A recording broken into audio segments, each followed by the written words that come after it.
പൈസ കൊടുത്തോണേ.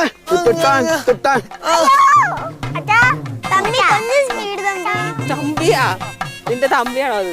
അണ്ണേന്ന് വിളിക്കുന്നു. ആ ശരി ശരി. എവിടെയെങ്കിലും കൊണ്ട് ഒതുക്കി നിർത്ത്. അച്ഛനെ ഇറങ്ങാൻ അറിയാലോ. ഇറങ്ങി അപ്പടി ഇറങ്ങി. പിടിച്ചോ തറയിട്ട് പൊട്ടിക്കല്ലേ.